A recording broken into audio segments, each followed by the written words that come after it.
ഇങ്ങനെ നല്ലൊരു ചിത്രം വരച്ച് ഇതുപോലൊരു ലൈറ്റിംഗ് എഫക്റ്റ് കൊടുക്കാനായിട്ട് നിങ്ങൾ 3 കാര്യങ്ങൾ ചെയ്യണം. First thing, follow me for more videos.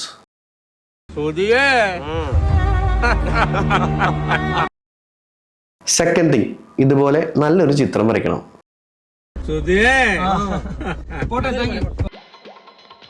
ഇനി കം ടു ദ പോയിന്റ്, മൂന്നാമത്തെ കാര്യം, നമ്മൾ വരച്ച പെയിന്റിങ്ങിന്റെ മേലെയായിട്ട് ഒരു ന്യൂ ലെയർ ക്രിയേറ്റ് ചെയ്യണം. ഇനി നല്ലൊരു ബ്ലൂ കളർ പിക്ക് ചെയ്യണം. അതിനുശേഷം ലെയറിന്റെ ഈ ഏരിയയിൽ ടാപ്പ് ചെയ്താൽ ഫിൽ ലെയർ കാണാം. ഈ ഫിൽ ലെയർ ടാപ്പ് ചെയ്ത് കഴിഞ്ഞാൽ ആ ലെയറിൽ നമ്മൾ സെലക്ട് ചെയ്ത കളർ ഏതാണോ അത് മുഴുവനായും ഫിൽ ആവുന്നത് കാണാം. ദെൻ ലെയറിന്റെ ബ്ലെൻഡിങ് ഓപ്ഷനിൽ മൾട്ടിപ്ലൈ അപ്ലൈ ചെയ്യാം. അതിനുശേഷം ഈ ബ്ലൂ കളർ ലെയറിനെ മായ്ച്ചു കളയുന്നതാണ് ഇതിന്റെ ബേസിക് പരിപാടി.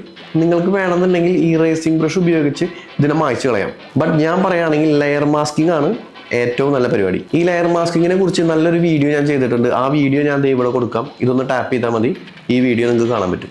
അപ്പോൾ വീണ്ടും ഈ ലെയറിന്റെ തംബ്നെയിൽ ഭാഗത്ത് ടാപ്പ് ചെയ്ത് കഴിഞ്ഞാൽ മാസ്ക് എന്ന ഓപ്ഷൻ കാണാം. എയർ ബ്രഷ് സെറ്റിലെ സോഫ്റ്റ് ബ്രഷ് ഉപയോഗിച്ച് നമുക്ക് പതുക്കെ മായ്ച്ചു തുടങ്ങാം. മാസ്ക് ലെയർ വൈറ്റ് ആണ്, അപ്പോൾ ബ്ലാക്ക് കളർ പിക്ക് ചെയ്ത് വേണം മായ്ക്കാനായിട്ട്.